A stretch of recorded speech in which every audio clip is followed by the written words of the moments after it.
5:01. I'd like to get started. I'd like to call the meeting to order. If you would join me with standing for the Pledge of Allegiance, I'd appreciate it. I pledge allegiance to the flag of the United States of America and to the republic for which it stands, one nation, under God, indivisible, with liberty and justice for all.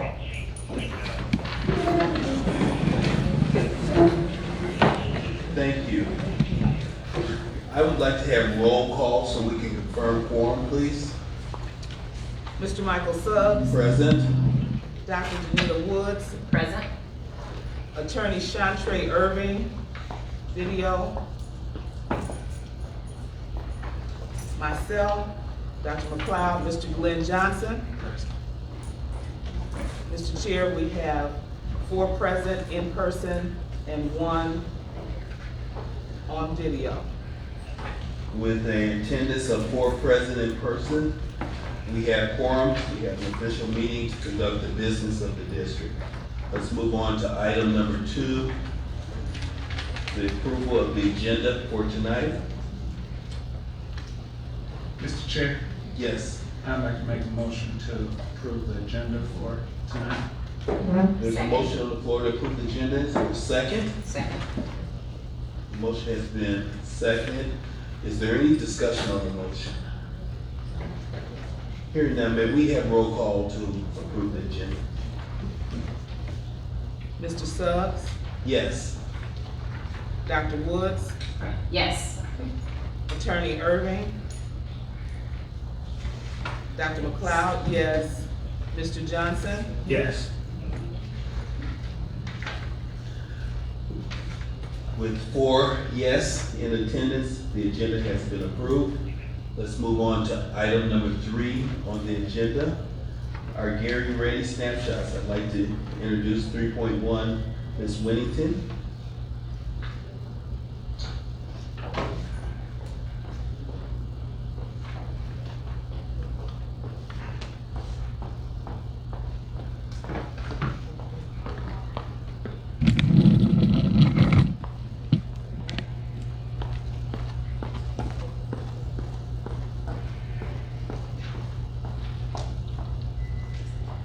Good evening, members of the board, Dr. Stokes, and the Gary community. It is always a pleasure to present to you the Gary Snapshots, a portion of the school board meeting where we highlight a bright light in the district, and I never have a problem finding a bright light in the district.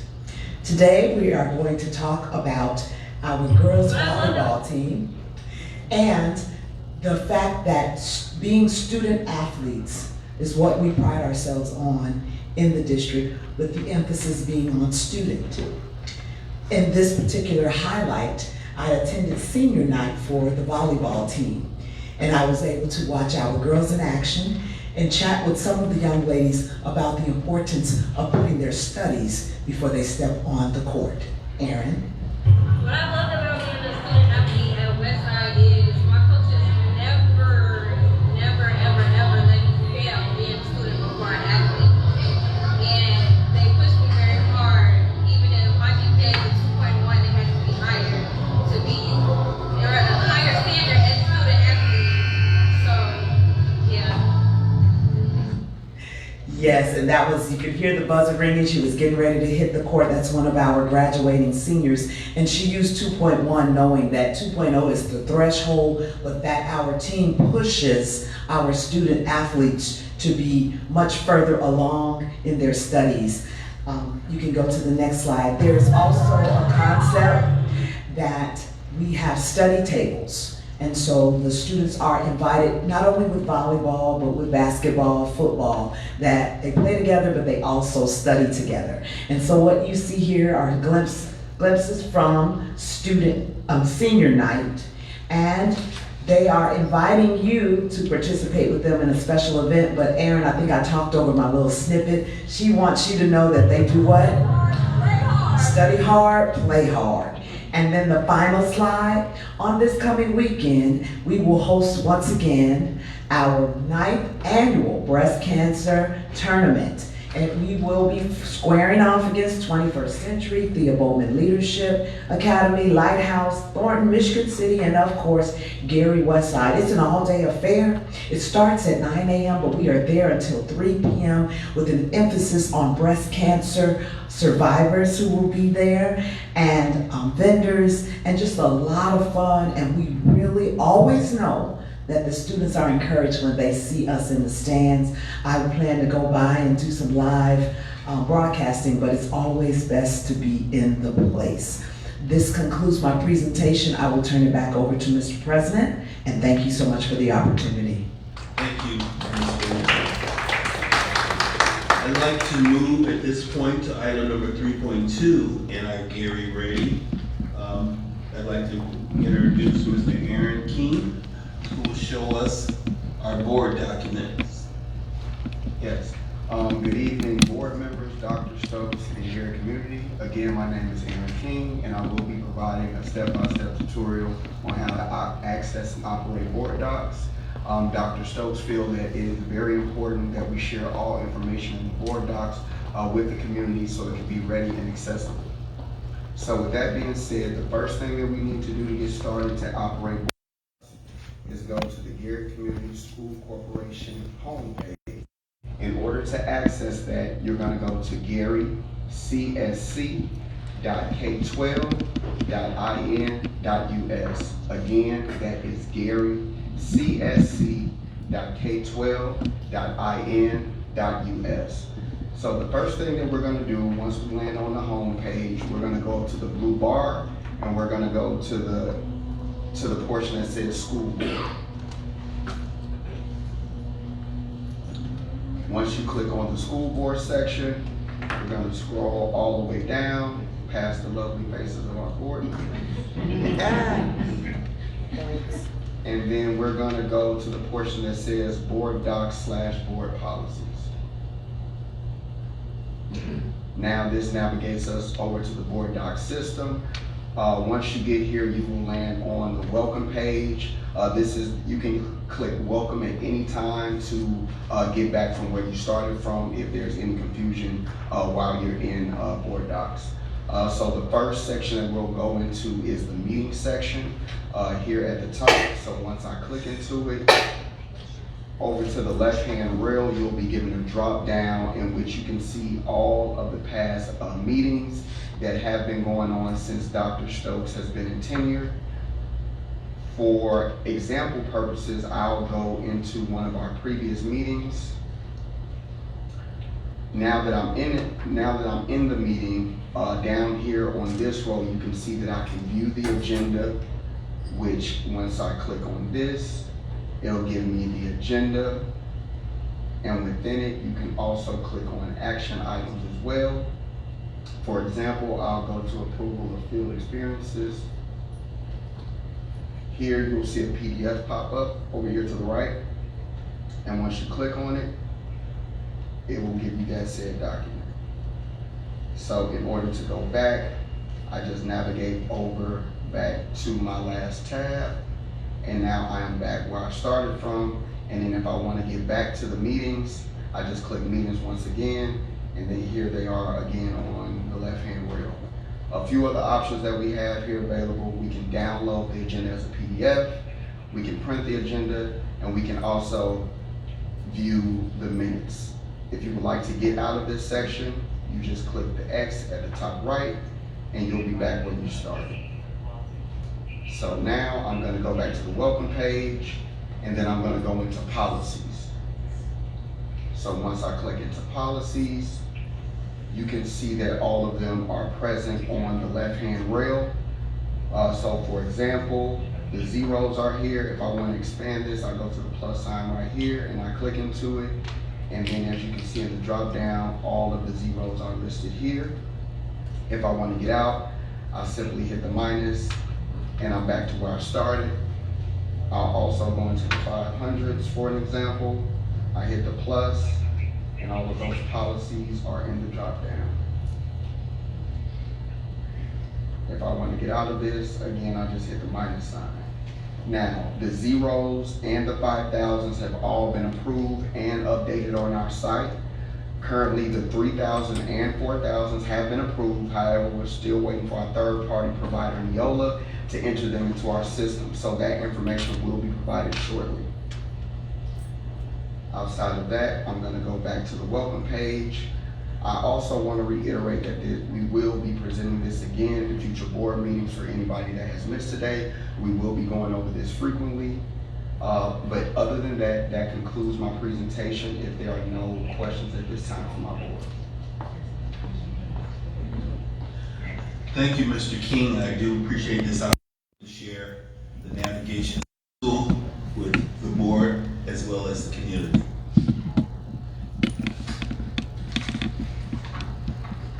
Let's move on to item number 4 on our agenda, public comments. Mr. Johnson. The Gary Community School Corporation Board of Trustees welcomes comments from the community. As a result, the agenda for each regular meeting provides time for public expression. This period of public expression is limited to 3 minutes per individual and 30 minutes total discussion of items on the agenda or to express concerns relative to the operation of the school, city, school board actions, and other items of general educational interest. If there are many people wishing to address the board, we may limit the amount of time a person may speak. Comments shall be directed to the board and not to individual board members. Statements shall not be abusive or argumentative. Persons making comments shall not debate statements made by other persons. It shall not be permissible to orally present or discuss complaints against individual employees of the Gary Community School Corporation at any board of school trustees meetings. Issues relating to personnel, individual circumstances, or an individual school will be referred to the building principal or an appropriate administrator in an attempt to resolve the issue prior to an appeal before the board. Speaker cannot transfer their remaining time to another person. The board president will enforce these rules and take necessary actions to maintain order at the meeting. Such actions may include, but are not limited to, interrupting the speaker if the statement is too lengthy, unduly repetitive, or otherwise violates the rules. The president may terminate the address of any speaker who violates these rules, or limit the total amount of time devoted to public comments if there is a large number of people wishing to address the board, or if there is a large agenda of other business before the board. Thank you, Mr. Johnson. At this point, let's move on to item 4.2, public comments, and I'd like to invite Ms. Carolyn McCready.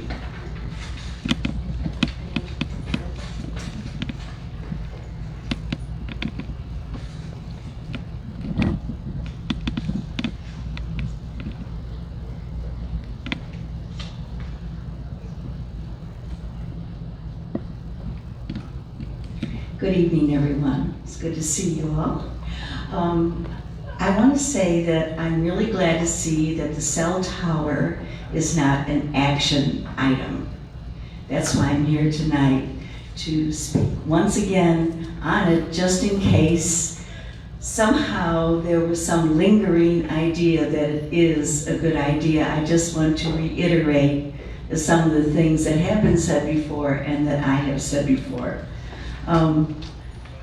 Let's remember that cell towers have been banned in other districts, like the Los Angeles, California School District, the Palo Alto, California School District, the Montgomery County, Maryland School District, the Prince George County, Maryland School District, and the Portland, Oregon School District, just a few of those districts that have banned.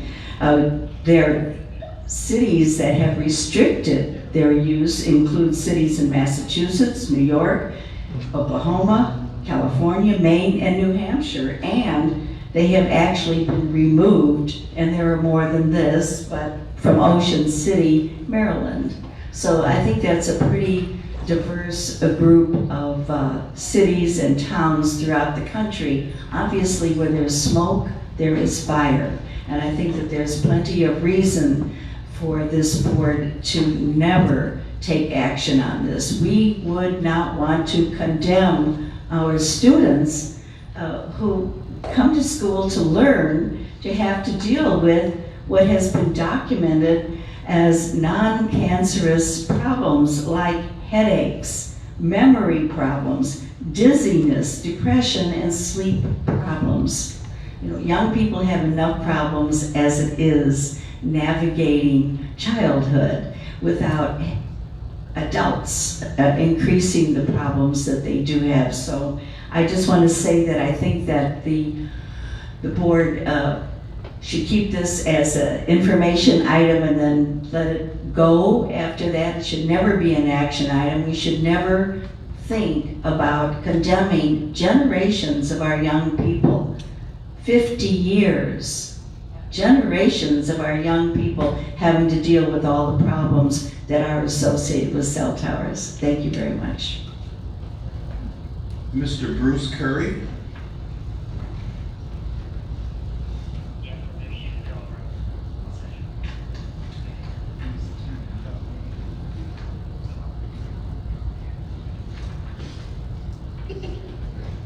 First of all, thank you. I'm happy to address the board and members of the room, the staff, and as well as the public. I had a fruitful discussion, and I'm talking about collaboration. I'm a member of the NAACP. I'm the executive board chair for education, Northwest Indiana. And the discussion is how can we help, and again, collaboration. We got into the subject about school attendance.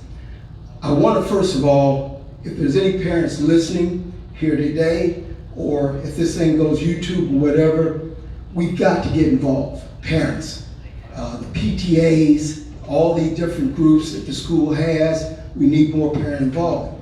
If the children don't have but one parent, we need to look at, and I've talked to my members in NAACP, as being mentors, where you either adopt a person, not adopt them, but at least they have someone to call and talk to, because a lot of these parents, one-parent family, are just working by themselves and they need help. So we're willing to offer up. I did talk to the members because this is a real problem. And that's why during my time growing up in Indiana early on is, where's your children?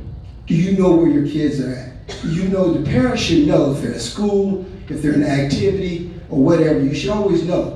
So the other thing real quick, I do want to bring up, the school can help a lot. We start talking about voting, 18-year-olds don't have identification. It's up to the parent to make sure your kid's identified and they get identification. If they go to DMV, you can get, if you don't have, we used to have driver's ed, get driver's license, get identification. You got to know what your kids, where they're at and what they're about. The other item we discussed in the meeting was autistic kids. The main thing there is I talked to the police department, they can get bracelets, put around their ankles, so because they wander. I had an autistic grandson before, wandered, and then problems happen. So I just want to bring this up. We got to get involved. Parents, I look in this room, there's more administrators than parents. Parents, if you're out there, you need to be involved in your school system. And I'm saying this loud to everybody. I know the ones in the room, but tell other parents, get involved in a positive way. The other thing, there is going to be some more collaboration around getting parents involved in jobs at the school. I saw a lot of substitute teachers. I did collaborate with AARP about something. They'll be discussing that later. That's all I had to say, but just parents, get involved. We can't afford to lose kids and kids come up missing in this community. Okay? Thank you. That's all I've got. Melissa Chrysler.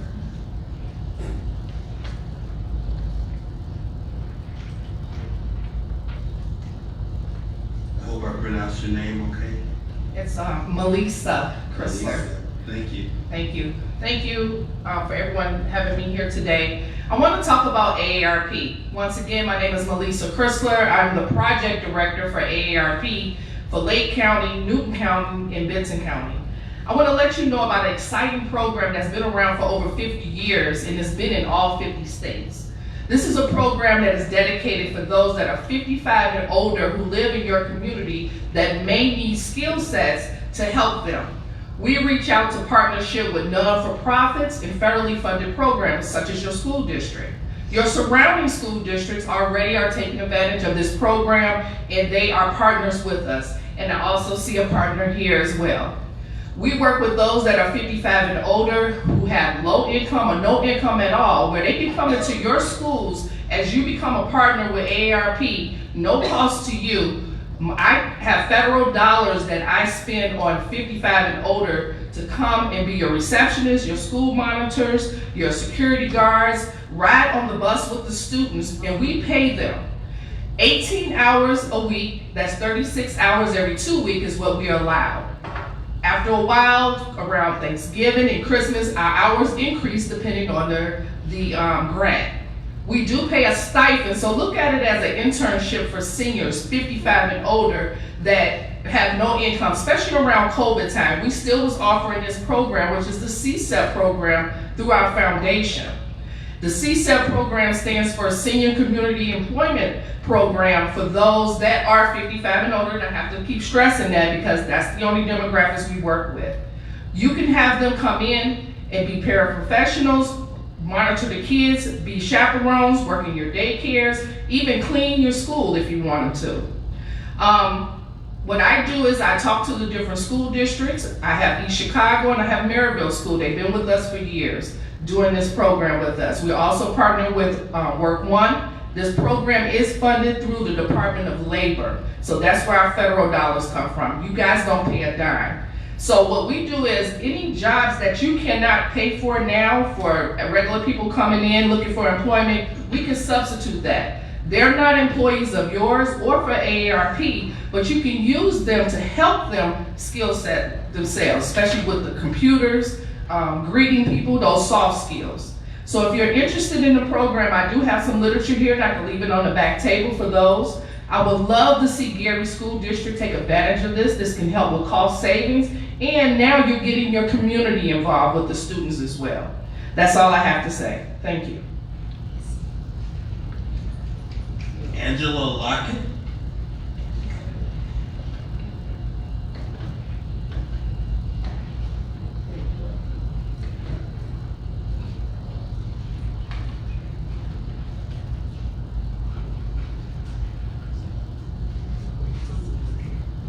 Good afternoon. My name is Angela Lockett, a Westside Leadership Academy parent of 2 scholars and president of the Westside Parent Teacher Student Association. It is in both of these capacities I address you all today. I want to thank you all for taking on the task that you have of turning this district around. With all this brain power and know-how, I am confident that we can make Gary schools an example to be marveled and followed throughout the entire country. The best and most important thing for the district to do is to increase students and thus increase funding. Academic excellence is something that the district should focus on to attract and maintain talented students who live here in Gary.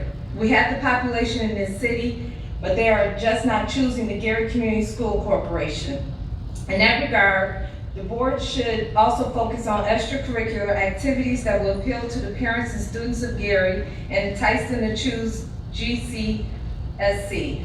The prior president of Westside Leadership PTA, Attorney Coleman, left off where I will take up in advocating for an athletic complex / field house at Westside High, the only high school left in the district. This field house / complex would engage the community and the students who will have access to soccer, golf, swimming, gymnastics, as well as other sports, which could lead to scholarship opportunities and a greater sense of pride for our students. The 2018 Facilities Master Plan presented by the emergency manager envisioned such a field house. The budget calls for $100K for an evaluation of such a complex, but we feel like it should have estimated the total projected cost inclusive of the evaluation. Then take that total number, advocate with the state to not allow 1065 to sunset next year, but to extend the date so that that money going towards the loan can instead go towards an athletic complex. It is not pie in the sky, but it's something that can happen if we all join together and advocate for it. Why can't our babies have what every other district in Northwest Indiana has? Why do we always have to come in last? Why can't we fight and advocate for our children? If we don't do it, who will? Further, it appears that there are still some millions from COVID which could go towards this project. Had someone picked it up back in 2018 when it was part of the master plan, it could be completed by now. So I'm advocating for this project to be put on the front burner, and hopefully it can be completed before my child, who is a freshman, graduates. Thank you. I'd like to thank the members of the community who signed up to talk today. We had one gentleman come up after the allotted time, and since we're below the time that was allotted for calls, Mr. Bugs, if you want to come forward, we have time.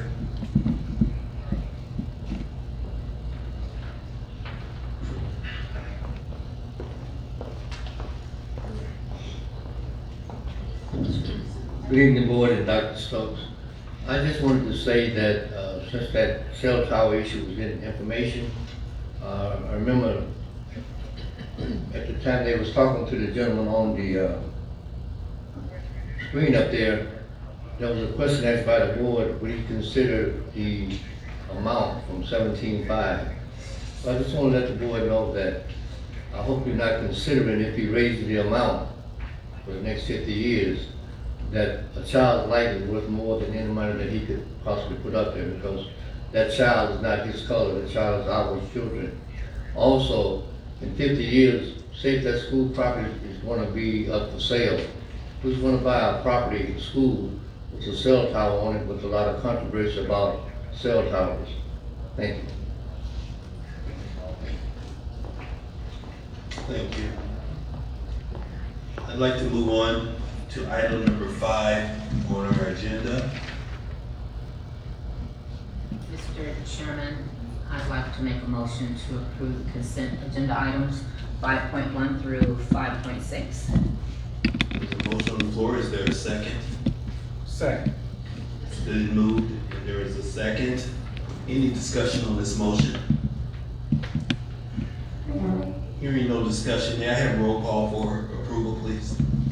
Mr. Suggs, Yes. Dr. Woods, Yes.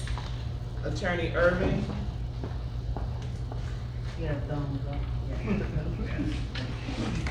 Dr. McLeod, yes, Mr. Johnson, Yes.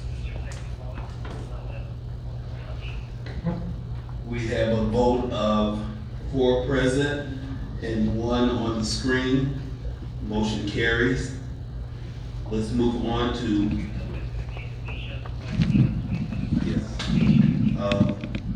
Ms. Winnington to introduce our Chief Academic Officer.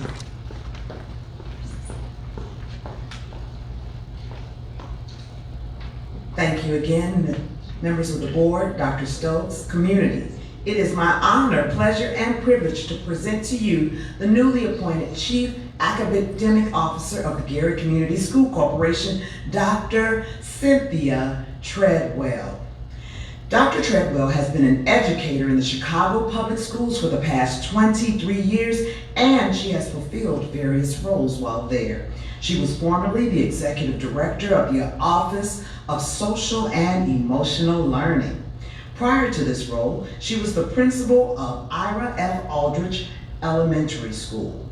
During her principalship, she accomplished becoming a CAHN Fellow for Distinguished Principals and a Chicago Public Schools Distinguished Principal. She has also held other roles throughout the district.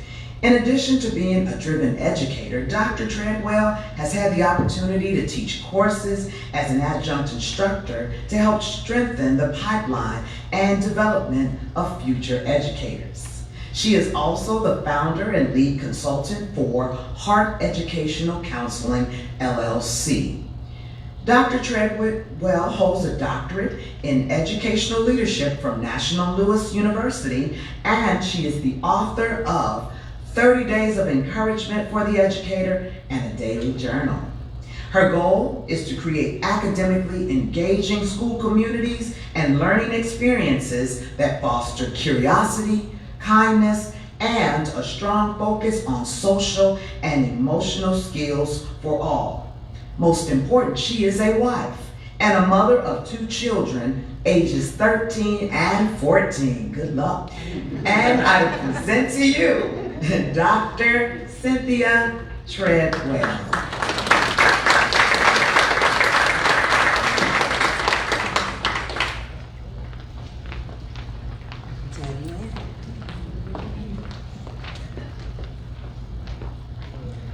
Good evening, members of the board, Dr. Stokes, community members.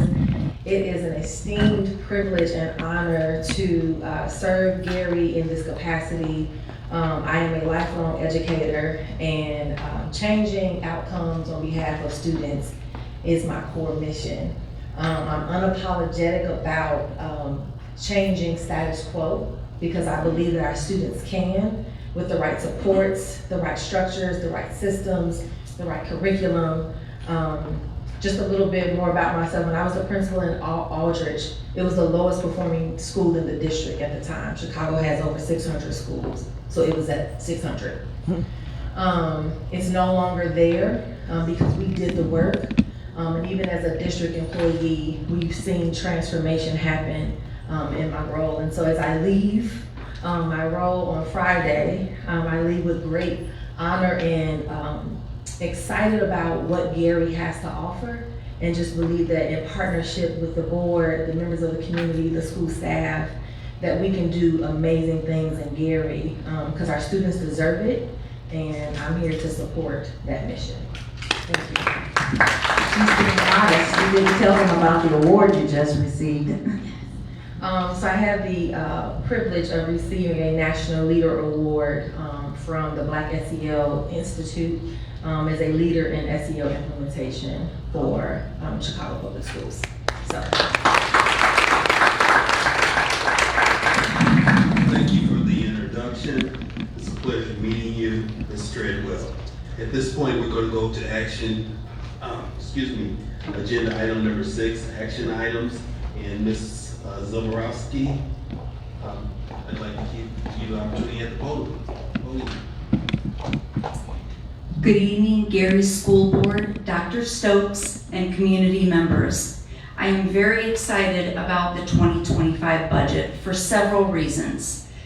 First off, if you compared it to last year's 2024 budget, we are at a positive cash balance estimated at the end of December, which is great news for Gary community.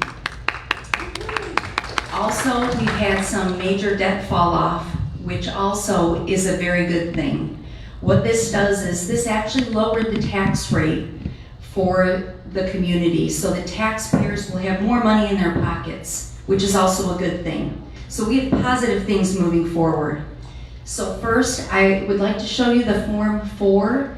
This is the resolution to actually approve the 2025 budget.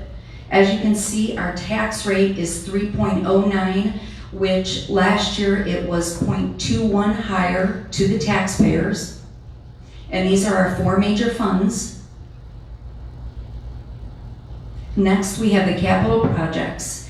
Now, please keep in mind that this is a tentative capital projects plan. This may change depending on the needs of the school district. And here's the resolution for the capital projects. So with the board's permission, I'm asking that you adopt the 2025 budget along with the capital projects. I'll entertain a motion. So moved. Second. It's been moved and second to adopt the 2025 budget and the resolution for the capital project funds. Any discussion on this motion? Hearing no discussion, may we have roll call for approval, please? Mr. Suggs? Yes. Dr. Woods? Yes. Attorney Irving? Dr. McLeod, yes. Mr. Johnson? Yes. With a vote of 4 here and 1 thumbs up, the motion carries. Thank you. Item 6.2, please. This is a resolution for the 2025 budget. What we are requesting is a transfer of up to 18% of the basic grant for operational expenses to upkeep the buildings and any other kind of services that we need.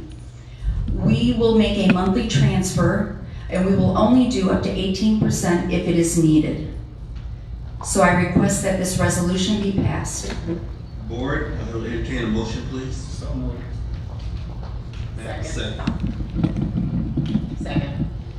It's been moved and the motion has been seconded. Any discussion on this motion? Hearing no discussion, may we have roll call for approval, please? Mr. Suggs, Yes. Dr. Woods, Yes. Attorney Irving. Dr. McLeod, yes. Mr. Johnson, Yes. With a vote of 4 present, with yes and a thumbs up, the motion carries. Thank you. Thank you. We're going to go to action item for 6.3, Dr. Stokes. Thank you. Mr. King, if you can show our 6,000 for finance policies. As we've shared before, and I will share again, we have many, many policies that we are trying to get in front of with our boards so that we can have governance for our district. As you know, these are board policies, but we, as administrators in the district, we will breathe life into these policies through administrative guidelines. With that being said, this is our second reading for Board Policy 6000, which deals with finance. So I'm gonna just let you look, and you've looked at this for just a little bit. Aaron, if you can pop to the next one, please. So these are the policies. And then I always like to highlight a couple policies based on things that I hear within either the community or administrative team or something that the board might request. With that being said, I do want to highlight policy 6330. So I will go to 6330. And basically, this policy deals with approval of contracts. I've had many community members and stakeholders who love Gary Community Schools who would like to do business with the school. We do have information under 6330 about approval of contracts. And essentially what it says is that we can approve contracts and the board, giving to the board, but we have to have safety around compliance with all local, state, and federal ordinances, laws, regulations, applicable case law, and government grant requirements. So the superintendent, that's me, so I may have all contracts, leases, and agreements that meet specifications, which I'm going to share here in just a moment. I may be able to, if I so choose and believe it's necessary, send those to our legal counsel for review before we ever approve said contracts. Here are some of the things that we're considering when we're trying to approve contracts.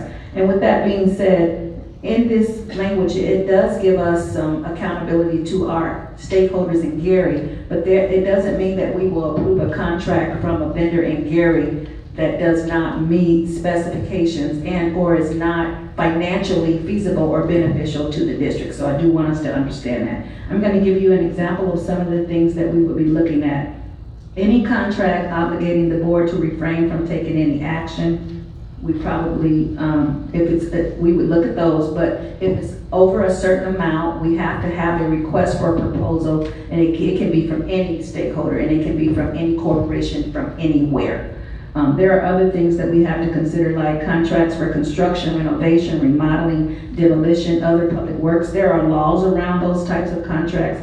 Contracts for services, for example, that deal with the environment, things of that nature. So I just want to give you an example. Contracts for collective bargaining agreement. There are various things that we have to consider. The other thing that I wanted to look at that comes up a lot is policy 6450. And again, that deals with local purchasing. So in similar fashion to contracts, this is a policy that talks about how and when and under what circumstances we can purchase items from local vendors. And those two things have come up a lot. So when we have them up on board docs, as Mr. King has showed you all how to utilize, and we'll show you again, please make sure you visit those two policies, policy 6330 and policy 6450. And with that, I'll request that the board approve our second reading for policy. Mr. Chairman, I move to approve. All these policies have been reviewed at the policy committee meeting, so I'm confident that they've done the work, so I make a motion to approve them. Thank you, Dr. Wood. As chair of our policy committee, is there a second? Second. It's been moved and there's a second. Any discussion on this motion? May we have roll call for approval, please? Mr. Suggs, Yes. Dr. Woods, Yes.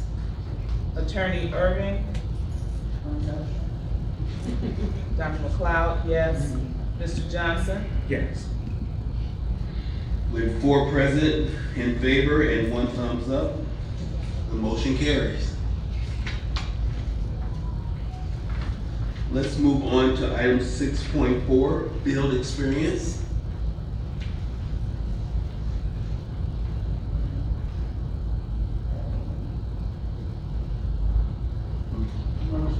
May I have a motion to approve? So moved. Second. It's been moved and seconded to approve the field experience. Any discussion on this matter? May we have roll call for approval, please? Mr. Suggs, Yes. Dr. Woods, Yes. Attorney Irving. Can you do his thumbs up? Yeah, okay. Dr. McLeod, yes. Mr. Johnson, Yes.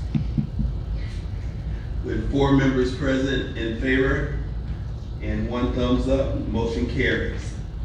Now I would entertain a motion for item number 6.5, approval of a monetary donation from Calumet Township trustee for football banners. So moved. Second. It has been moved and seconded. Any discussion on this motion? May we have roll call for approval, please? Mr. Suggs, Yes. Dr. Woods, Yes. Attorney Irving, Yes. Dr. McLeod, yes. Mr. Johnson, Yes. With 4 in favor and 1 thumbs up, the monetary donation is approved. Thank you. We will now move on to item number 7 on our agenda, information items. Mr. Garcia?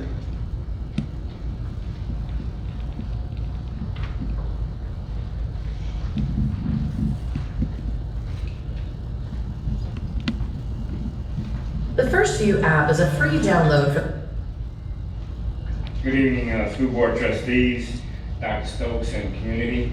I'm here with a short presentation on First View app. First View app is a app that our busing service provides to us. And it'll tell the parent or the student where the bus is at in the morning, pick up, and also in the evening. But one thing before I start the video, just want to let you guys know that Gary's the 3rd largest city in the state at 50 square miles, the 3rd. So it's very vast. I believe we got about 67,000 residents here, so that means everybody's spread out. So, video please. from the App Store, Google Play, or available to use on the web.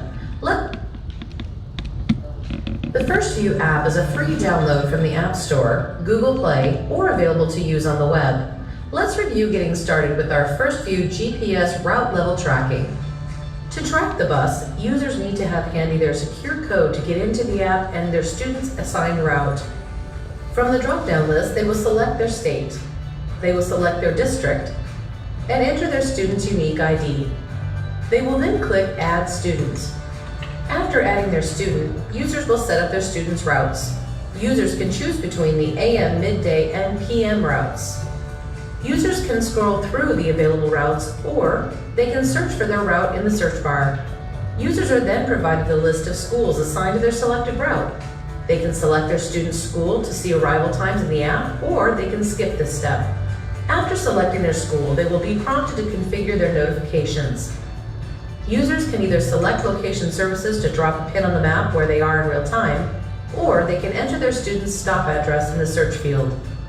Once a user finds their stop location, a pin will automatically be dropped on the map. Users will see a tooltip that explains how to complete their distance notification setup. When they close this pop-up, they have the ability to fine-tune their student's exact pickup location. They can use their finger to pick up the pin and move it on the map to the exact pickup location. Once they place the pin in the precise location, users will be prompted to choose a geofence size around their location. Users have the option to customize the size of the geofence from as small as 250 feet to as large as 2 miles. In addition to setting up their geofence size, users will also need to set up a time range in which they want to receive their notification.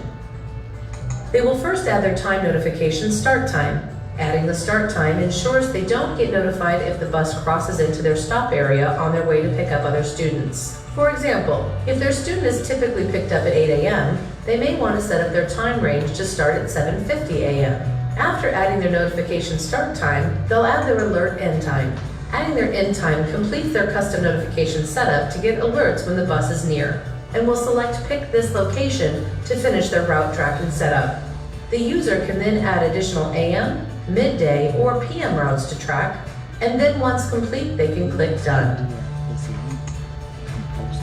After they are all set up to track the bus, they'll be able to see the bus's location in live time, zoom in to see the bus's precise location compared to their stop location.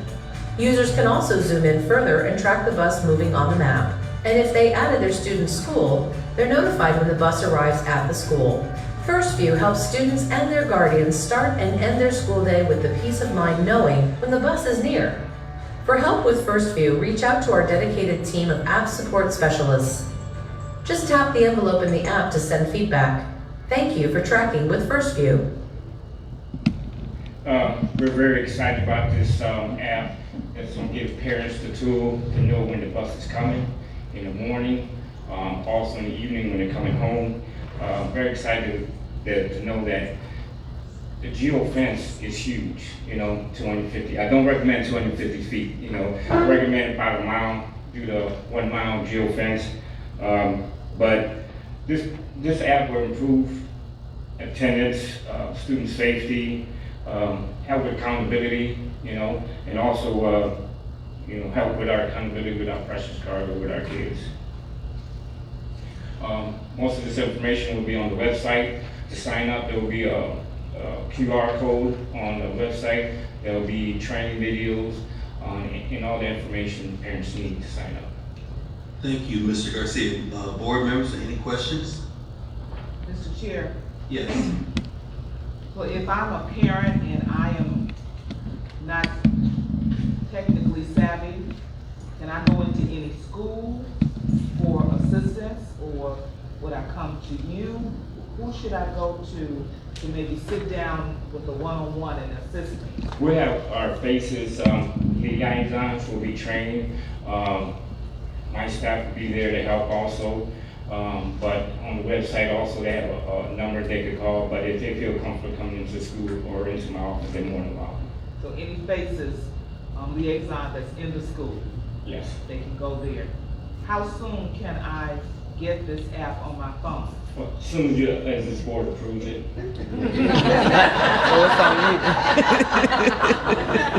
I do want to interject though, we are in the process of beginning to train our FACES leaders. So you can get the app, but we do need to allow them the training opportunity.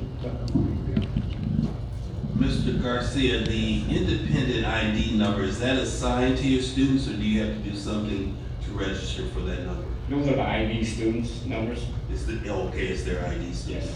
Thank you. And you can set up more than one student in the app? Yes, more than one student, more than one notification, morning, midday, and evening. Can both parents have an ID, or have they access to their student's bus in case, Or it'd be to the student ID, so both Okay, parents so can have. there's more than yes. one person can have access. Yes. All right, thank you. Any other questions? Thank you, sir, for the presentation. Thank So you. we will be bringing this back at our next board meeting for approval. Thank you. Thank you. On first reading, let's move on to item 7.2. Dr. Stokes, would you tell us about the operations policies number 8,000? Thank you so much.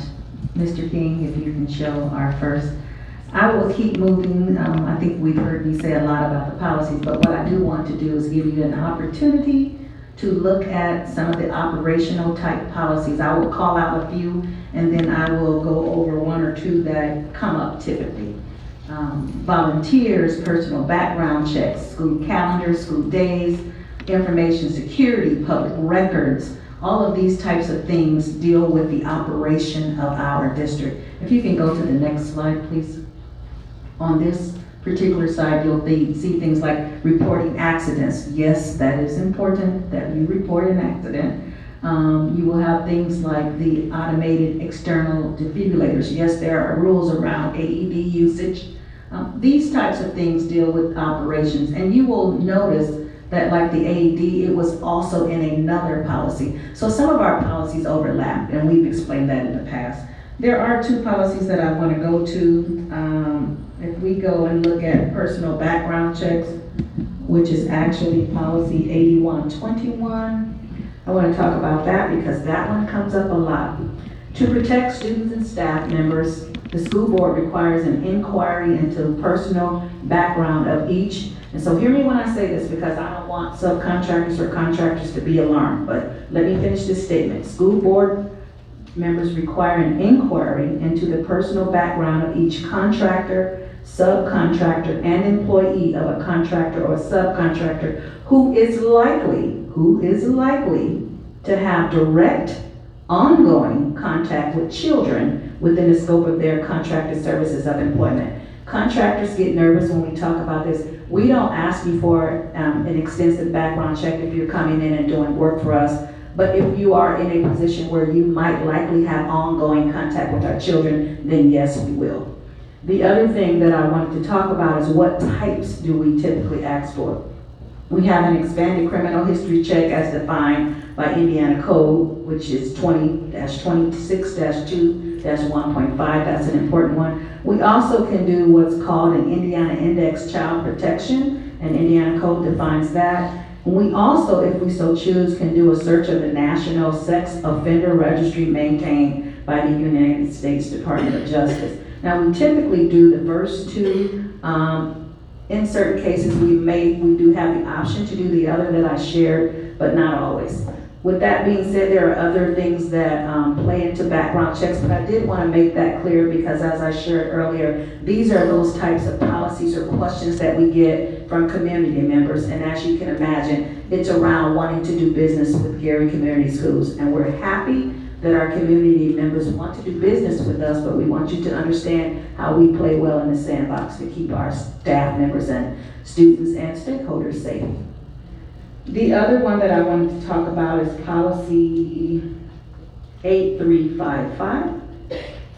And policy 8355 deals with the authorization for audio, video, and digital recording. And basically, the school board believes that education of our children is a joint responsibility, and it's one that we share with parents and other members. And so the board realizes the responsibility of protecting the rights of students and keeping them safe, and that includes through video and recordings and things of that nature. We've got several policies that are in other areas. For example, 5136 deals with personal communication devices, and policy 9160 deals with the public attendance at school events where things might be recorded. But essentially, this particular policy talks about the rights of community members with permission from the superintendent or the superintendent's designee to be able to record our precious students at events. And there's a reason for that. In many school districts across America, we often have students who might be in unsafe situations if you were to put a photo of them out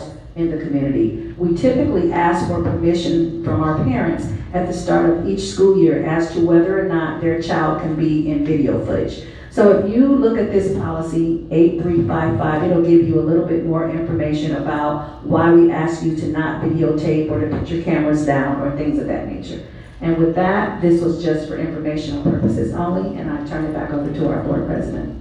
Thank you, Dr. Stokes. I invite the board if there's any questions on that presentation. Let's now move on to item number 7.3, and I'd like to invite Dr. Janice Seabrook to give us some information on school-based health center proposal. Thank you.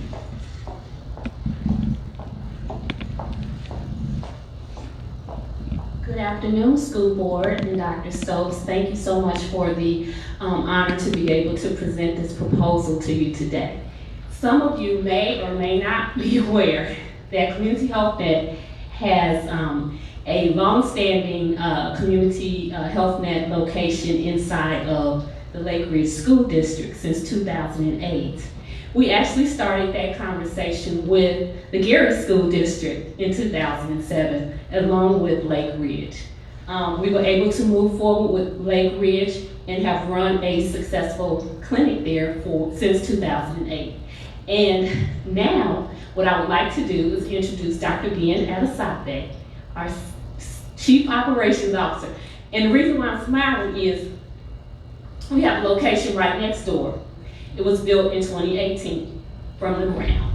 And he managed that entire project and then started up 3 more school-based health centers, 2 in the Hammond School District and 1 in East Chicago High School. So Dr. Adesape, Thank you, Dr. Seabrook. Good evening, school board, Dr. Stokes, members of the community. Again, my name is Dr. Ben Adesape, and thank you for the opportunity to present to you all today. So we're here to present a proposal about advancing student health and wellness here at the Gary School Corporation. Next slide, please. So who are we? We've been in this community for over 27 years. Community Health Net is a nonprofit community-based organization. We are dedicated to providing accessible, affordable, and quality medical and behavioral health services. We strive to meet the needs of all individuals and families, regardless of their ability to pay. Currently, we have 9 locations serving over 12,000 patients annually with a focus on underserved communities. So as Dr. Seabrook mentioned, currently we have 3 school-based health centers, 1 at the Lake Ridge School, actually 2 in Hammond, and a very recent one in East Chicago. Next slide, please. So our leadership team consists of individuals who have over 20 years of experience in this community. Why is that important? Well, it means that this is our community. These are our students, and these are our children. Dr. Seabrook is also a product of the Gary School Corporation, as am I. My family immigrated here back in the early 90s from Africa, and my sisters and I were fortunate to come into the Gary School Corporation, and we're all physicians, my 3 sisters are physicians, and I just recently accomplished my doctoral degree, and all thanks to the Gary School Corporation for laying down that foundation for us. And you can see there are 2 other regional medical directors. They've also been in this community for over 20 years. Dr. Melvin Richardson was also a product of the Gary School Corporation. Right. So what is a school-based health center? So school-based health centers are comprehensive medical clinics located inside of the schools. They basically provide accessible healthcare services through a collaboration with the staff at the school, and typically we work with the school nurses and within the clinic. So this is nothing new. As you can see on the right there, a lot of the supporting data. There is a national association called the National School-Based Health Center Alliance. They actually report that there are now, as of 2024, 2,500 school-based health centers serving over 6.3 million students around the country. And what is the focal point? Well, we tend to focus on improving access to healthcare, health equity, providing culturally competent healthcare, and then student-focused care, meaning that all the care we provide in conjunction with the school staff are derived to improve the outcomes of the student. And in terms of the services, we offer primary healthcare services, so back-to-school physicals, immunizations, flu campaigns, all those things are sort of wrapped into our primary care service model. We also offer dental care, mental health services, nutritional counseling, reproductive health. I mean, we can all admit this age of students, they're doing things that we need to help educate them on, and then chronic disease management. So why does the Gary School, why do we need school-based health centers? Well, the data doesn't lie, right? Gary has a higher rate of child poverty compared to the national average. Currently, the national average is about 12.4%. So we're actually 3 times higher at 34.9%. Also, about 25% of the children in Gary suffer from asthma and other chronic illnesses. There's also a lot of high absenteeism rates here and dropout rates in Gary schools, predominantly due to unaddressed health issues. And lastly, there's a lot of health disparities, which is caused by low access to healthcare, mental health services, and a lot of access to resources. So what are the benefits of a school-based health center? Well, as I mentioned earlier, improving the outcomes. There's a lot of research out there that shows that school-based health centers reduce absenteeism by up to 29% and increasing the time students actually spend in the classroom. Also, there's improved academic performance. Data out there shows research that improves graduation rates ranging from 4% to 21%. And then mental health support. Through these school-based health centers, we're able to identify a lot of the mental health issues and ultimately reduce the behavioral health problems and ultimately help increase academic performance. And lastly, cost savings. By having a school-based health center, it helps to reduce the drive for students to go to emergency rooms because they have those preventative services right on site.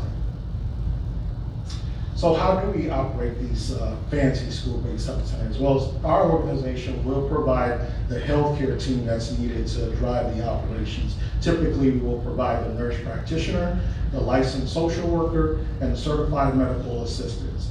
Additionally, we work during the operating hours of the school, and sometimes in some schools, whenever there are extended hours, we can work to extend our hours as well to meet the needs of the school. There are times when we'll come in on the weekends and maybe do a mass sports physical for the student athletes. And it's a very collaborative model. We're integrated with the staff, like I said earlier, predominantly with the nurses. We'll communicate with the parents, and we never touch a child unless a parent has some sort of notification, that we are going to be doing something to the child in terms of healthcare services. And ultimately, it's a very holistic model. Everybody is communicating and everybody is working together to provide the care for the child. And lastly, which is very unique, there's also a lot of educational opportunities. So because we are an active health center in the clinic, we can provide opportunities for students who are interested in allied health services, so medical assistance, front-end registration work, or even the providers. Students will have access to shadowing and having learning opportunities through all these professions. So here's the evidence, and again, I'm a bit of a data guy, and numbers don't lie. So these are some research and case studies that are out there. The first one was in the Chicago public school system, where there was a 35% reduction in absenteeism at some of the schools with school-based health centers, as well as improved grade point averages among these students as well. Second case study was in the New York City School District, where they were able to reduce the ER visits by about 30%, which ultimately helped reduce the cost of care within the city. And then more locally here in Indianapolis, school-based health centers saw an 18% increase in graduation rates and improved academic performance. And this was particularly in the students who had chronic illnesses like asthma. So how do we fund and sort of sustain this? Well, because we are a federally funded entity, we do have some access to HRSA grant. HRSA is the Health Resources Services Administration. They primarily focus on providing equitable services to people in underserved areas. So we do have some HRSA grants. We also have some local state funding and partnerships with different healthcare foundations. The majority of our sustainability plan will come from direct reimbursement. So we do and can bill commercial insurance and Medicaid insurance. And for those individuals who are uninsured, we have opportunities to help enroll them into insurance, or we charge a sliding fee scale, meaning the rates are dependent upon the kind of income that they have. And lastly, we take donations. So I got a pocketbook here if anybody wants to donate.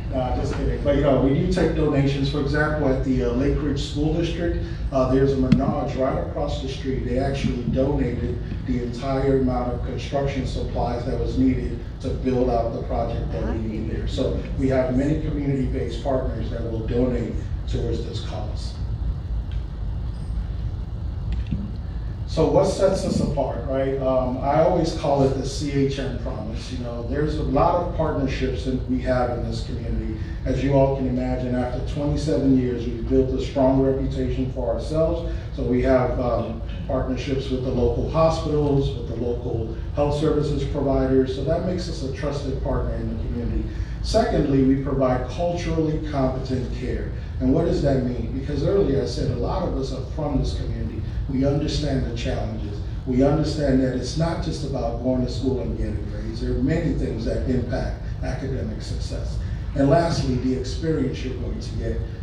You're going to be treated with compassion, quality, efficient services, and very professionally. And this is just a picture of some of our staff members at some of our school-based health centers over in Hammond, Lake Ridge, and then at East Chicago. So thank you all again for the opportunity to build a recipe for student success. Thank you. I'd like to give the opportunity for the board members to ask any questions that they like. Dr. Super, at Lake Ridge, you all also offer vision services too, correct? Yes, we offer vision services, and then for children that need dental, we have the mobile dental unit. And we utilize those at our locations that don't have dental chairs. So these are normally housed in one particular building in the district, is that? Yes, so at, we're actually in two in Hammond, because they have the Hammond Morton and Hammond Central. So when Hammond Central was built, they actually, consulted with Community Health Net in putting in that new exam room. Then at Morton, they retrofitted an area, yes.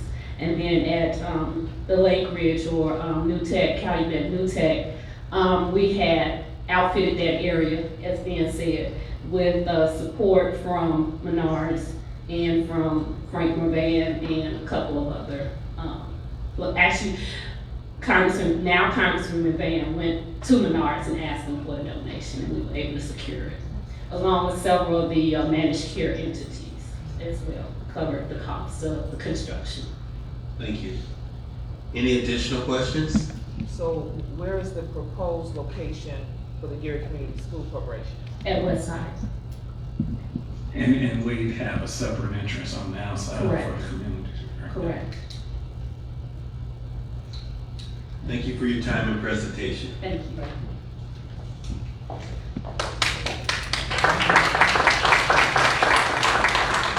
I'd like to invite Mr. White for item number 7.4 on our agenda.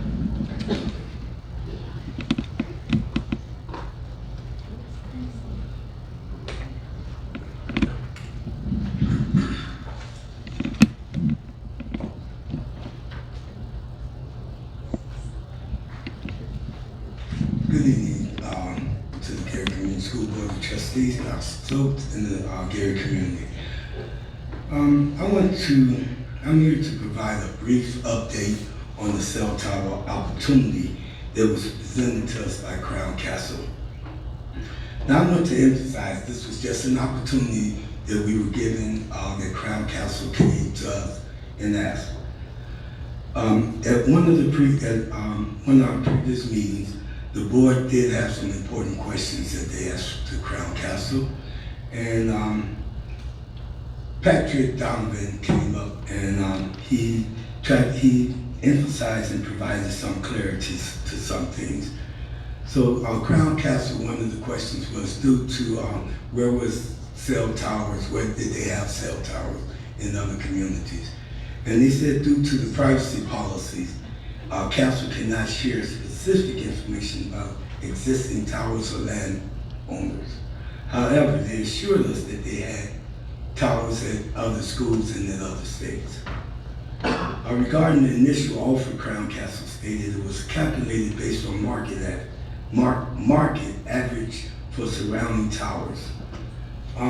They emphasized that this offer was considerably reasonable, and in response to that, the request for better terms Castle came up with, they would offer us $1,650 per month. That's a $200 increase from $1,450. And they said this was the highest offer they could make due to market feasibility and the value of the property. To conclude with this, I would just like to say that we as a corporation, we fulfilled our responsibility in exploring the opportunity and providing updates. We gathered information from Crown Castle, considered community feedback. As always, our role in this was to present the facts to the board and the community, and to be fully transparent about what we was attempting, or what we attempted to go through with Crown Castle. The board now has this information to consider as they see fit. And so, any questions? I just want, Mr. Chair, Yes, please. I just want to. Microphone. I just want to clarify one thing. You said that privacy prohibits Crown Castle from identifying other school districts that may have cell towers. Did you say that? Yes, that's Crown Castle stated that their policies, their privacy policies prohibit them from revealing where they have put their landlords, revealing their landlord's information. That's their company policy. It has nothing to do with us. Okay, thank you. Any additional questions? Thank you, Mr. White. I appreciate the update.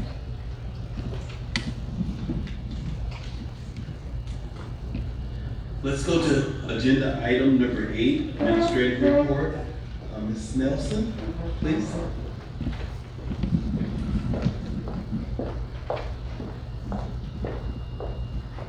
Good evening, school board members, Dr. Stokes, and community. I'm here tonight to tell you a little bit about the school improvement planning process. The first thing to note is that this is required by Indiana Code. All public and state accredited non-public schools are required to complete a school improvement plan. It's required on a 3-year cycle with annual updates for all schools. The schools that have a special designation from the state are required to submit these plans annually. 8 out of our 9 K-12 schools are identified as comprehensive support and improvement, and as such have to do an annual plan. We do include Banneker and Marquette in that process as well, just so that we can align as a district and keep everybody on the same track and same cycle. Bethune Early Childhood Development Center and the Gary Area Career Center are not required to submit plans because they are not K-12 schools. So I want to talk a little bit about the process and then what these plans actually look like. The purpose of the school improvement planning process is so that our schools are constantly going through a cycle of continuous improvement. Lots of school systems have different frameworks for continuous improvement, but they all kind of boil down to the same idea. The plan, do, study, act cycle, right? We plan, we implement, we assess to see whether that plan was effective. We continue to implement and make adjustments and repeat the process in a cycle. So there's 2 big pieces of this, and it starts in the spring and then extends until October. So these plans were due to the state last Friday. The first step is the comprehensive needs assessment. And during this part of the process, schools do a couple of things. They reflect on the previous year's goals. So they look at the goals that they set last year, look at some data. Did we meet this goal? If so, why? And do we want to continue it? How can we continue to move forward in this way? If we didn't meet it, what do we think the miss was? What do we need to adjust? The schools will analyze data from state, district, and classroom assessments, as well as school culture and climate indicators like attendance and suspensions and things like that. They'll do a general, what we used to call a SWOT analysis. They're calling it SIOT analysis now: strengths, areas for improvement, opportunities, and threats. And then they'll really try to boil down some of those problems and identify the root causes of the low performance that we're seeing. After that needs assessment piece is done, and the school is really reflected on where they are, they'll write an actual school improvement plan. The plan includes a lot of components. They are roughly 70 pages long, so I'm not going to show you the entire plans. But In addition to the needs assessment, they include objectives for continuous improvement. The state requires that we have goals in, at minimum, I-Learn proficiency, attendance, and graduation rate for high schools. We need to address how the school will address core elements of effective instruction. There's 9 of those, but they include things like family engagement, curriculum, assessment, technology, safety, cultural responsivity, a few others. And then they'll write a professional development plan to go along with that. So how are we going to support teachers in meeting these goals? Just to give you an example, I won't read this whole slide to you, of course, but from a key part of the comprehensive needs assessment process is the root cause analysis. And that's where we identify key problems and think about what's causing these and how might we address those root causes. So this is an example from Glen Park Academy. You can see that some of the problems they identified are low performance in reading, low performance in math, and low student attendance. I'll zoom in on just reading. Some of the root causes that the GPA team identified included the shift that we've talked about with science of reading. Many teachers were trained on what we call balanced literacy, and some of these new practices aligned to the science of reading involve a learning curve for adults. So that's one of the root causes. Inconsistency in instructional coaches. Glen Park lost a coach and gained a new one this year, so they've had some transition there, as well as in their classroom teachers. Student attendance, if the kids aren't here, they're not learning. We talked about that. Of course, prevents achievement. And then kids coming in with gaps, particularly as we get transfers in throughout the year, which we have quite a high rate of that. And when they have gaps in some of those foundational skills like phonemic awareness that we see. Some strategies to address that. They've implemented some new curriculum and gotten some new frameworks for how to tie those things together. They're implementing a new early reading assessment called DIBBLES, and they have a new instructional coach both for the K-3 level as part of the LIT cadre, and we have one district-wide for 4th and 5th grade who can help get those upper grades teachers on track. So that's just kind of an example of how they do that root cause analysis process. Into the actual school improvement plan piece, each school has at least 3 goals. We always think 3 is a good number because you can kind of keep an eye on 3 goals and track them. And under each goal, they have to identify evidence-based strategies that they'll implement to support that goal. And with each strategy, they have activities, they have to name who's responsible for it, how are they going to measure it, what resources do they need, and a timeline. And then they'll need a professional development plan tied to that goal. And then there's also space to reflect on progress so that it's a living document. I'll show you a quick example of this, and again, I won't read the whole thing. But this was part of the goal, one of Westside Leadership Academy's goals. I did cut it down a little bit just to fit on the slide, but one of their goals is to demonstrate an increase in graduation rate by 5% and an increase in student attendance by 7.7% by implementing a system of supports and interventions necessary to track students at risk of graduating and at risk of chronic absenteeism. You can see they've got a whole host of strategies, how they're going to do it, who's going to be responsible, what it's going to look like, and what sort of resources they're going to need. The first one is around establishing a grad staff team who's closely tracking and monitoring, using some curriculum resources and aligning different pieces, graduation pathways tracker, et cetera, et cetera. The key and probably most important piece of this is what do we actually do with them. It's one thing to write a nice plan and submit it to the state, but bringing it to life is where continuous improvement really happens. So we do that in a number of ways. Obviously, writing a good plan that really has thought through implementation is a big part of that. But we also have a number of supports at the school and the district level. So our principals will collaborate with our district instructional coaching team to provide customized professional development aligned to the plan. We've started preparing all of that at the district level, and then principals can kind of figure out how they want to customize it and leverage our coaching team to implement that. We'll conduct quarterly reflections where we're looking at, did we implement what we said we were going to do, or did some barriers get in the way and we couldn't do all of our activities? And we'll look at data to see, was it effective? And then we'll analyze a whole host of data to kind of get a pulse on, do we need to keep going? Do we need to adjust? Do we need to shift gears? That would include things like observations, surveys, and assessment data. So that's my quick overview of school improvement plans. I'm happy to answer any questions you might have. A quick question for me. When you send feedback to the state, I know you do the improvement plan, you do the needs assessment, you create the goals. Do you get immediate feedback from the state, or how is that? Is there two-way communication there? Good question. So because our schools are identified for comprehensive support and improvement, we have a coach from IDOE who works directly with those schools.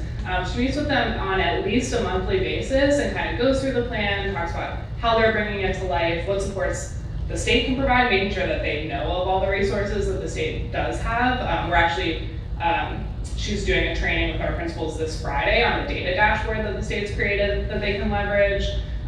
So they do get that immediate feedback and actually coaching both on the plan and implementation. So she was also able to give feedback to principals and be a thought partner during the planning process in addition to district staff. And so the goals, I know you have the, I want to say SMART goals, you get a new acronym for them. Who measures it? How do you know whether or not you achieve the goals? Yeah, we do always want the goals to be measurable.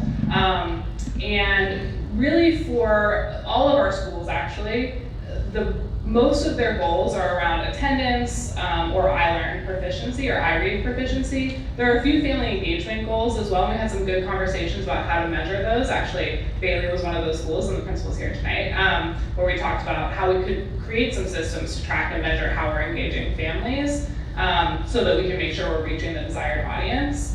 So we've talked about that, and in that case, we'll be kind of collecting sign-in sheets and making our own tracker. Things like attendance and iLearn scores will of course measure based on what that data tells us at the end of the year. Thank you. Any other questions? Mr. Chair, do we have access to the school improvement plans? I believe they are public. Dr. Stokes? Yes, you can go onto the website for the IDOE and you can find the plans. Okay, thank you. Now they were just submitted on Friday, so I don't know how tight that turnaround is. Okay, thank you. Thank you, appreciate the report. Now we have item number 9 on our agenda, the opportunity for board members to report out or share a communication. Well, Mr. Chairman. Yes, please.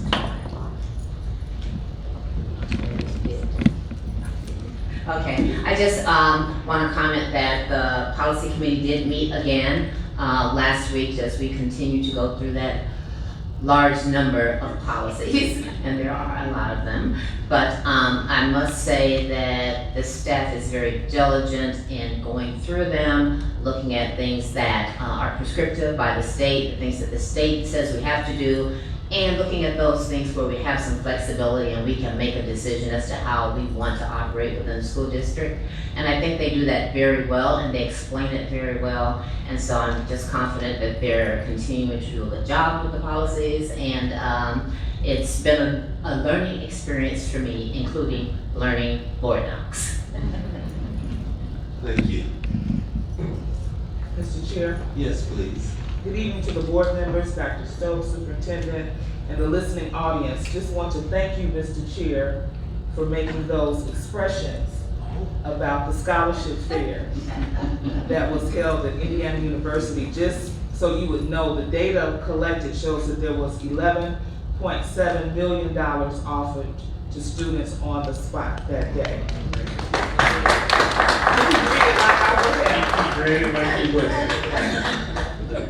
I would also like to express my appreciation to the owner of the Shell Station, Karan, located on 29th and Burr Street, for his continued support to the Westside Leadership Academy in the amount of $5,000 towards scholarships for seniors. He did this last year in memory of a loved one, and he did it again this year, and those monies are specific for Westside Leadership Academy. So make sure you go on our website and you'll see those scholarships. Mr. Carl Scott, the principal of Westside Leadership Academy, was present. He joined me on this past Saturday for the check presentation. If you have any questions or you want to know more information about applying, you can call our office at 219-887-9621. Also, there is a Hard Rock Scholarship. Those scholarships are open right now. Free tuition. FR EE, free tuition if you apply and you are enrolled at Indiana University Northwest. So students at Westside, please consider staying home and get parents, encourage them to possibly stay home and receive tuition free. For the past couple of weeks, I, along with several community partners such as Calumet Trustees Office, we're always trying to assist people and assist parents with some food, assistant, clothing, and all of that. So Dr. Stokes, thank you for allowing me to talk directly to the FACES liaison, Mrs. Tenille Foster. You know, sometimes I just pick up the phone and want to call, but there are protocols. So I just can't pick up the phone now and call who I want to call when I want to call them. I have to follow the direction of protocol. So thank you, Dr. Stokes, for allowing me to call. And I say all of that to say, we never know what parents are in need. Many of the social workers definitely know, but one of the parents came to my office seeking need. The NIPSCO has been cut off. The water has been cut off. They're in need of some food and clothing, and they are the parents of students that attend one of our elementary schools. So the FACES liaison has been in contact with that person, and then I found out some other information. There's something called McKinley, yes, that's a program that assists parents. They even give away food here. There's so many opportunities or resources, should I say, for parents that need help. So call Ms. Foster, 219-881-5466. I mean, they even said that they could provide some transportation support, which I didn't know. If you're having a hard time getting your child to school for whatever reason, they can provide some transportation assistance. So make sure you call that number and ask for Ms. Foster. Last but not least, welcome Dr. Treadwell to our district. We welcome you with open arms. Get ready, because, you know, roll your sleeves up, because Dr. Stokes holds us all to task. And we want to make sure that people know we are the best school for students to come to. Thank you, Mr. Aaron, for doing what you're doing with the slides and the presentation. It ran smoothly, so I appreciate that. So, and I'm just glad to be back. Thank you, Mr. Chair. Thank you, and I am so appreciative to have you back without the expectations you left previously.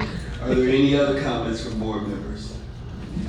Mr. Chair, I'd like to say welcome to Dr. Treadwell. We look forward to working with you, and can't wait for you to get started. That was all I had. Thank you.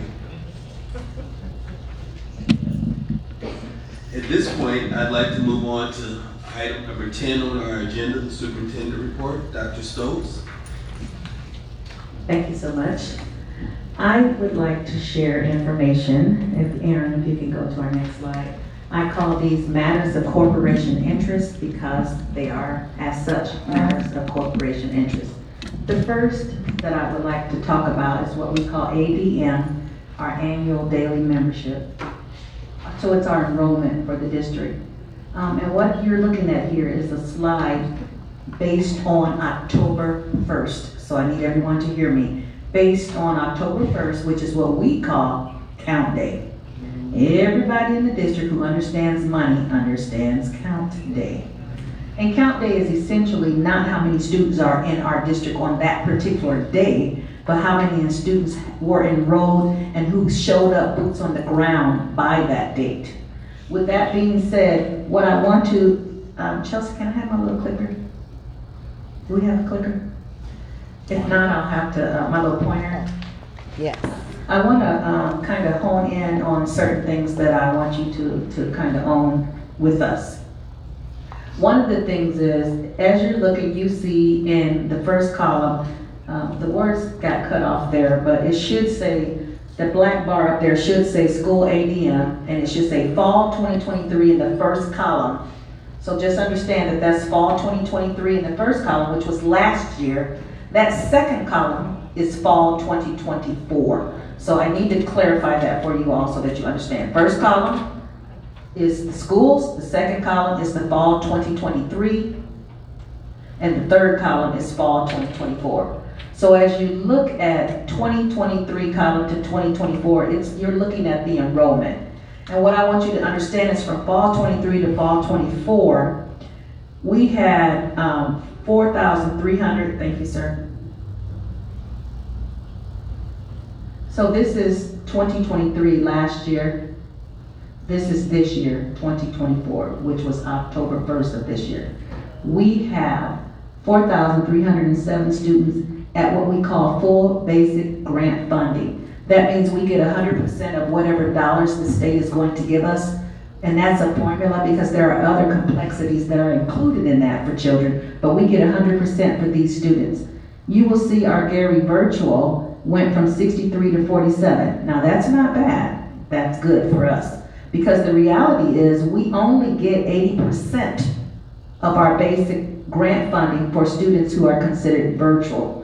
So where possible, we want our students to be boots on the ground in our classrooms. So we don't look at that as being negative, that's actually a positive. The other thing that I want you to understand is that our total ADM then from last year was 3930, this year 4154. That's the total ADM funding amount. What I also want you to know is if you look at Bethune had 266 last year, now 236.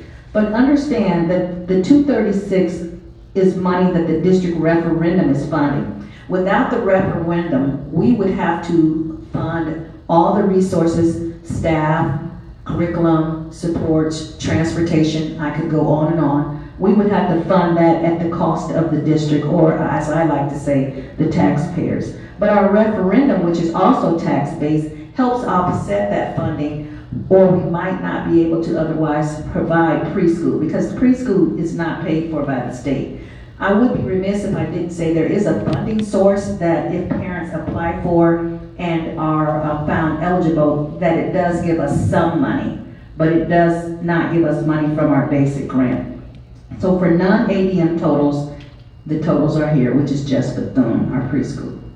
Our district overall enrollment went from 4196 last year to 4390, and if I could say 6, we would be up 200 students. So that is something that we're celebrating. With that being said, we can go to our next slide. I wanted to talk a little bit about our Gary Area Career Center, and I see we have our wonderful Dr. Nichols is here, so this is her area. I could have her come do it, but she's like, no, don't do that.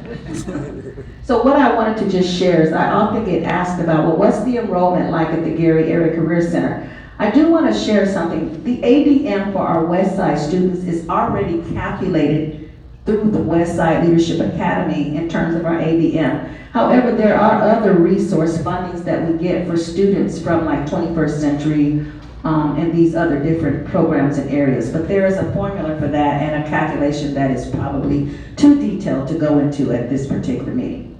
But what I wanted you to see is that we have approximately 313 students last year, and I can't really read my number right there because it's so far away.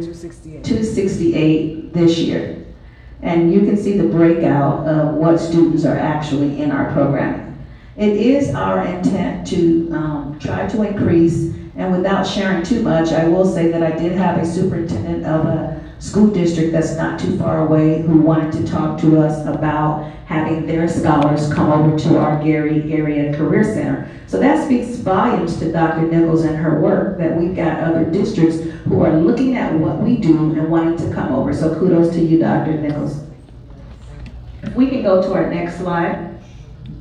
I wanted to talk a little bit about the 2020 referendum language and uses clarity. And why do I want to do this? Somebody asked me, why do you want to do that, Dr. Stokes? Well, I'm glad you asked.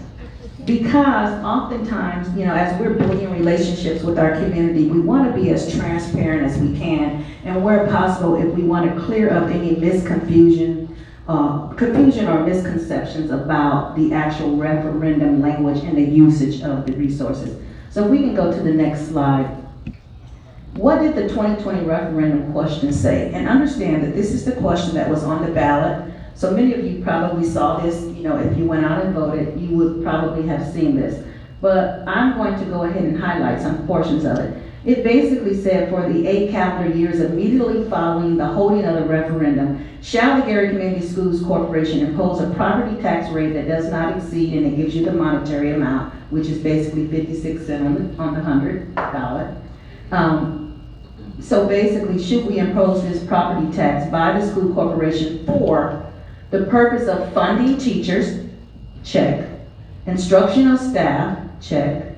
Student preschool? Check, that's the thing. Athletics and extracurricular activities? I can say check to that. I think here's where I wanted to talk a little bit about. It does say athletics and extracurricular activities. It does not dictate how it's supposed to be used, but it has to be for athletics and extracurricular activities. And student safety, check, and assisting with the balancing of the budget. And those are things that we actually do. I think some of the conversation that we have to have around referendum is, while the referendum is supporting these particular items, I understand that there are other items that the community would like for us to support. And so I wanted to go into one of those particular items, which was, or is, I should say, our pool. Can you go to the next slide, please? So I want to talk a little bit about the Westside Leadership Academy pool and give an update and really kind of a timeline about then and now. We've heard conversations about 1065, which was money, and some money in that grant was set aside for the pool. We want to talk about the then now situation. And to do that, I'm going to ask Ms. Wright, our Chief Operations Officer, if she will come up and talk a little bit about our research as it relates to the Westside Leadership Academy pool.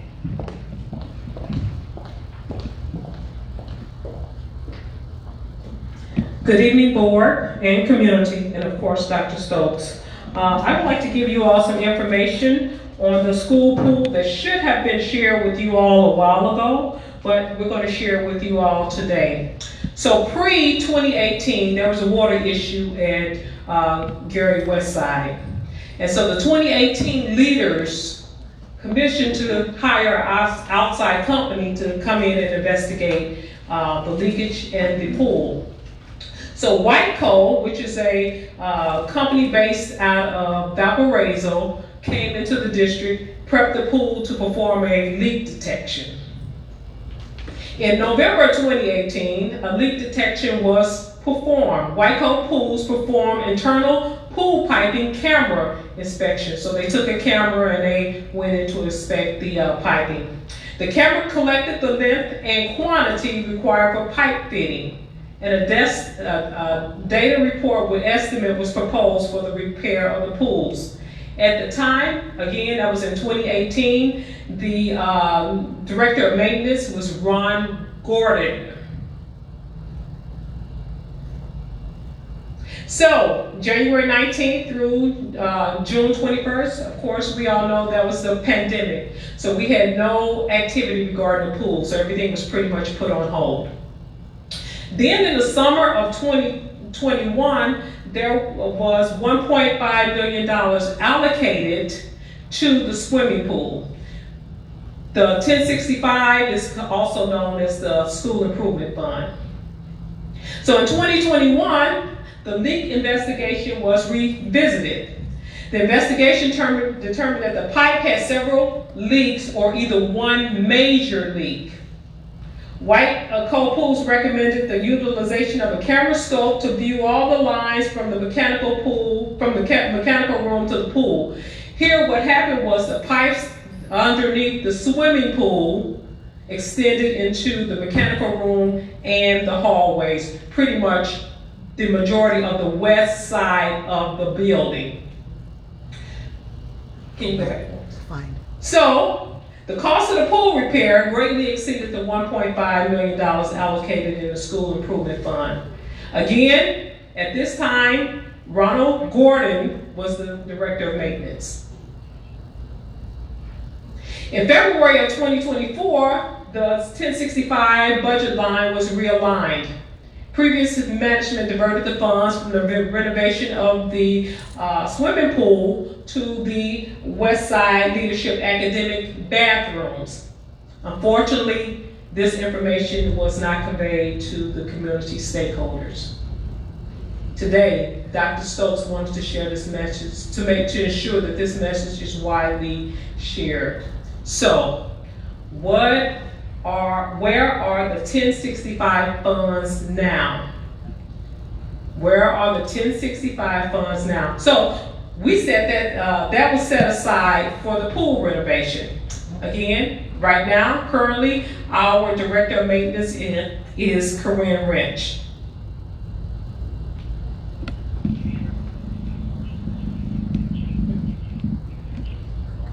So, here we have drawings. The West Side Leadership Pool bathrooms are currently under renovation. They were revisited again in August of 2024. At this time, the West Side bathrooms are being renovated. And these are anticipated changes: new flooring, new plumbing, new walls, new fixtures, new toilets, new framing. I was in one of the bathrooms this morning, and it's just an open space, so it's going to be completely renovated. Again, Corinne Wrench is the director of maintenance. Here's some more pictures that we're taking. This is the bathroom on the first floor, because we're going to complete the bathroom in sets. For example, the first floor girls' bathrooms will be renovated at one particular time, and then we're going to move to the second floor, and then we're going to move renovation to the surge area. So thank you all for listening to this information. I'll entertain any questions if you have them. Any questions for any board members? The renovations of the bathrooms, do we know what the total cost that's going to come out to? 1.5 million. It is going to be Yes. 1.5. I just want to say that I'm very pleased to see that the bathrooms are being renovated. Again, I went to West Side many years ago, and I don't know if there's ever really been major work done on those restrooms, and they are really in need of renovation. So I'm so happy to see that that is happening. But the fact that we're spending the money for the bathrooms, which is a good thing, is there a plan to somehow try to identify funding to renovate the pool? I'm glad you asked that question, Dr. Woods. The one thing that we do not want the community to hear with what we're sharing, first of all, we're wanting to be, and it is our goal to be transparent. You didn't learn, as you should have years ago, that this money was diverted. So we want to make sure that you understand that the money is not lost. The money is just being reallocated to our bathrooms because at the time there was not enough money. It's going to cost more than $1.5 million. We do have some stakeholders in the community who reached out and inquired about ways that they can partner with us to try and look into having a pool.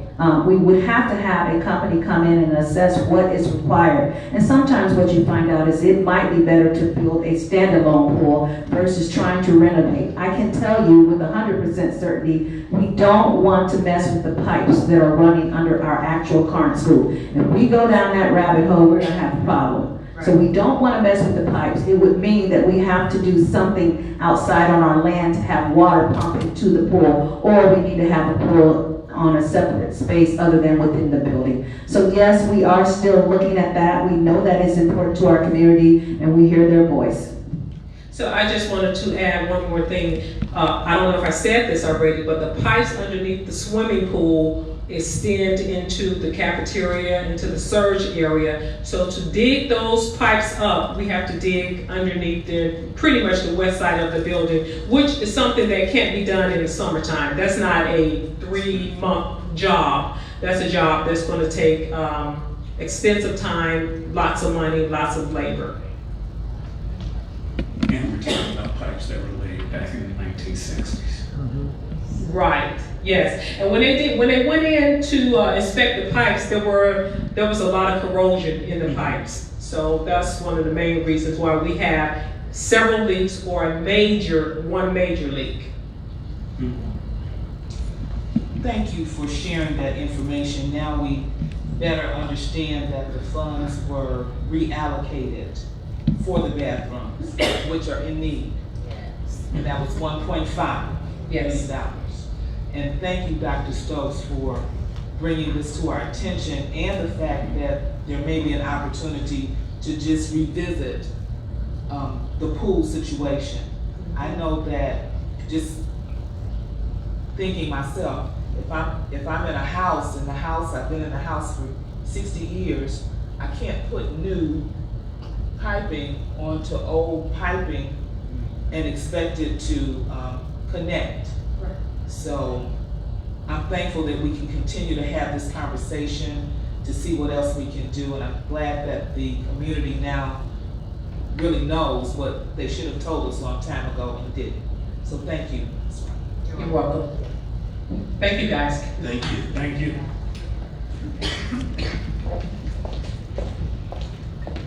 I think we have our draft agenda is next. So, I'm sorry, our draft agenda, if you can show that. Basically, it's our typical agenda. We will be bringing back a vote for the Transportation Act. Is that correct, Mr. Garcia? Yes. Okay. Other than that, it's pretty much traditional things that we typically have on our board.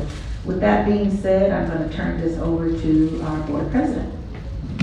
Thank you, Dr. Stokes. Appreciate the clarity and the presentation. At this time, I will entertain a motion for adjournment. So moved. Is there a second? Second. All in favor, say aye. Aye. Meeting is adjourned. Thank you for your attendance. Please come again.